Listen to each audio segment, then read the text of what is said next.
Okay, so here's our review over B4, which is factoring. Factoring, you learned in Math 53. Factoring is probably the most important thing that you learn in the first couple of basic math algebra classes, because you will use it in all of the rest of your math classes, including Calc 1, Calc 2, Trig, all of the other math classes. It is extremely important that you are able to factor and that you are able to factor fairly quickly. So hopefully you got a lot of practice in 53, but that's why we do a little bit of review here. So I've typed out the steps for factoring, just so you have them. So if you are faced with a problem that you want to factor, now remember what factoring is. Factoring means unmultiplying. So that's basically what you are doing, is you might be unfoiling or undistributing, some kind of unmultiplying. So the first thing you will always do when faced with a problem to factor is you will factor out any greatest common factor. And of course, you're going to see examples of this. If you look ahead in the notes, we have tons of examples of factoring. Factor out any greatest common factor. Then you count the terms. And the type of factoring you do depends on how many terms you're talking about once you factor out a GCF. And I've listed, if you have two terms, here are the three different possibilities of things that can happen. Number one, you could be faced with a difference of two squares, and you factor a difference of two squares by taking x plus y times x minus y. So I've basically unmultiplied x squared minus y squared. You could also have a difference of cubes. If it's a difference of cubes, here's the rule that you use when you're factoring. Difference of cubes and sum of cubes are two that you have to memorize. You have to memorize all of them, but this is going to take a little bit of work to memorize. Notice if it's a sum of cubes, it also factors. Notice the two factored forms. The only difference between the two factored forms is the order of the first two signs. Here's a minus and a plus, and here's a plus and a minus. So the binomial, notice each one of them factor into a binomial times a trinomial. The binomial will contain the same sign as the problem. The second sign will always be the opposite of that. And notice the last sign is always positive. Some people use this acronym to remember that. SOAP. Same as the problem, opposite of the problem, always positive. So that's just a way to help you remember the signs. If you have three terms, basically what you want to do is backwards FOIL, but there's a special type of trinomial, and that would be a perfect square trinomial. And if you look at a perfect square trinomial, here's what it looks like. This perfect square trinomial factors into x minus y quantity squared. This perfect square trinomial, notice the only difference is the first symbol, factors into x plus y quantity squared. If it's not a perfect square, then you simply backwards FOIL. Okay? Another way to backwards FOIL is do the product and sum grouping. It's a little shortcut, and I will show you an example of that. That may have been how you learned how to factor in 53. But at some point, very soon, if you can't already, you want to be able to do a simple backwards FOIL. Another way of saying this is you want to be able to guess and check. But I'll review both ways for you. And then if you have more, this should be actually more than three terms. I've noticed a typo. If you have four terms or more than three terms, then you're going to have to do some type of grouping. All right, so here we go. We're going to factor these completely. So what is step one? You always factor out a GCF first, and it looks to me like we have a greatest common factor. Remember, greatest common factor would be what's the mathematical expression that divides into all three of these.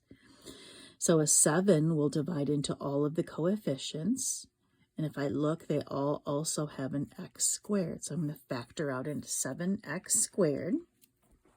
When you are factoring out a GCF, you're really undistributing.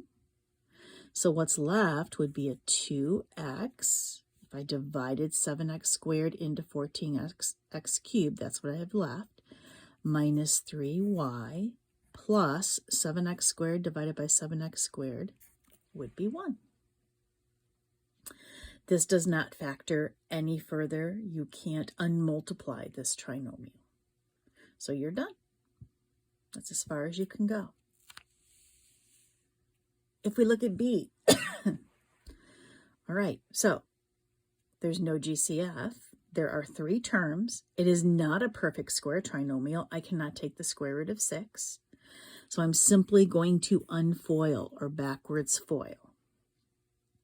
So you think to yourself, hey, what multiplies together to give me an x squared? Well, that would be an x times x. Because if you think of foiling, you can see that I would multiply x times x to get the x squared. The next thing you do is you think, what 2 values can I multiply together to get positive 6 and add together to get negative 7? Well, if I'm multiplying 2 values together and getting a positive, that means they either both have to be positive or they both have to be negative. In this case, if I multiply -1 and -6, they would give me a positive 6. And if I added them together, it's going to give me a negative 7. If I were to FOIL this back out, F-O-I-L, you can see that I would get x squared minus 7x plus 6. So as long as the coefficient of the x squared is a 1, to get these 2 values, you ask yourself, what can I multiply together to get the third term and add together to get the middle term? All right. Let's move on to C here. Well, hopefully you can see that there's a greatest common factor of 3. I can factor a 3 out of both terms, which would leave me with x squared minus 9y squared. Now I look at what's left. It has 2 terms. It's a difference, so it's either a difference of squares or a difference of cubes. Hopefully you can see that it's going to be a difference of squares. So if you look back on your rules for the first page, how do you factor a difference of squares? Well, it's the square root of the first term plus the square root of the next term times the square root of the first term minus the square root of the next term. It's x plus y times x minus y. Okay, let's move on. Is there a greatest common factor that I can factor out of all 4 of these terms? There is not. And then, by the way, notice I said 4 terms. Well, if there's more than 3 terms, you're going to have to do some kind of grouping. 94% of the time, you're going to group them 2 and 2 together. So that's what we're going to do here. And now what you want to do is you want to take the greatest common factor from each one of these groups of 2. So what can I factor out of here as a greatest common factor? Well, I think 3x is going to come out, which is going to leave me with b plus 2a. Now, the key to being able to factor by grouping is when I factor out a greatest common factor from the second group, I also have to be left with a b plus 2a. Well, I notice, first of all, I'm going to have to factor out a negative. And -5 is the GCF. If I divide that -5 back in, you can see I'm going to get positive a plus 2b. So what's left inside the parentheses is the same. That has to be true if you're going to factor by grouping 2 and 2. So now really what you're doing is you're looking at this as 2 big terms and you say, okay, what do those 2 big terms have in common? Well, they have a b plus 2a in common. Once those are gone, what's left? 3x minus 5. And this is the factored form. If you were to FOIL out those 2 binomials, you would get your original problem. So look at E.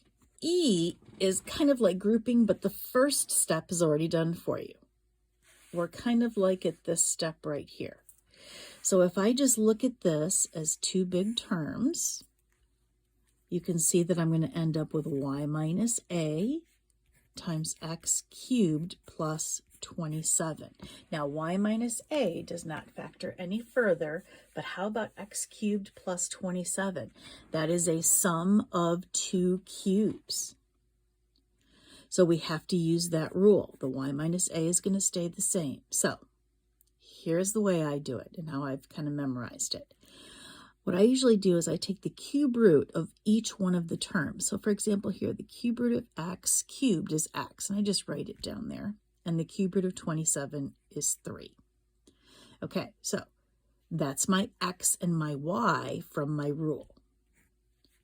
So it's going to be a binomial times a trinomial if you look at the rule.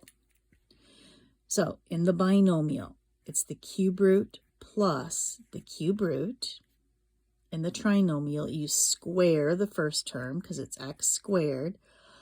Opposite sign, it's xy, so you multiply those together. Always positive, and then it's y squared, which means you square the 3, and you get 9. And there you go, we're totally factored. All right, let's go to F. Well, hopefully you can see that there is a GCF here. In fact, I believe I can factor 8 out of both terms, which is going to give me x cubed plus, how many times does 8 go into 200? I may be wrong, actually. That goes in 25.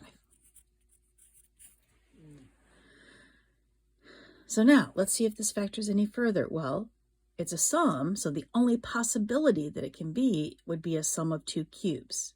Can I take the cube root of 25? I don't think there's a number when multiplied by itself 3 times gives me 25. So I cannot factor this any further. Sometimes all you can do is take out the greatest common factor.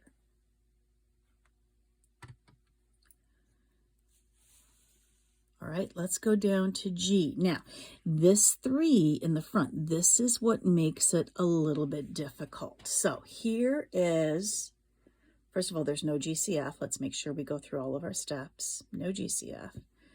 And there's 3 terms. So we can guess and check, or we can use this process. I'm going to review this process once with you, but then I'm going to start guessing and checking for all my other problems.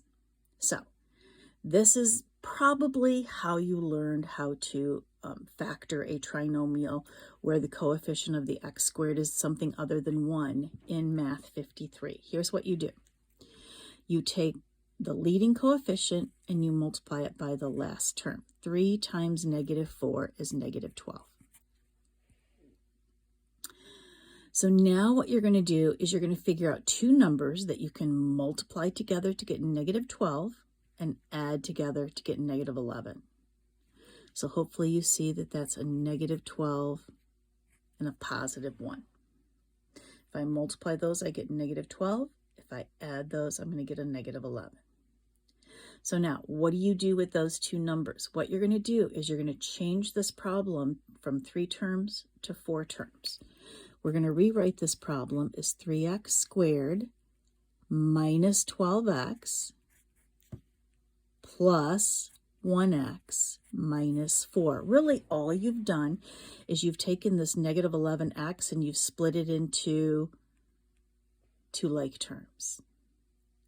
But see, now that I have 4 terms, I can go ahead and I can use my grouping method. So what comes out of this first group? Well, it looks to me like a 3x is going to come out of that first group, which is going to leave me with x minus 4. What comes out of the second group? Well, there's always something that will come out. It's really, in this case, just going to be a +1, which is going to leave me with x minus 4. So then again, if I think of this as 2 big terms, take out the GCF, it's going to be x minus 4 times 3x plus 1. And there's the factored form. All right, I'm going to stop this video and we're going to end up having a part 2 for factoring.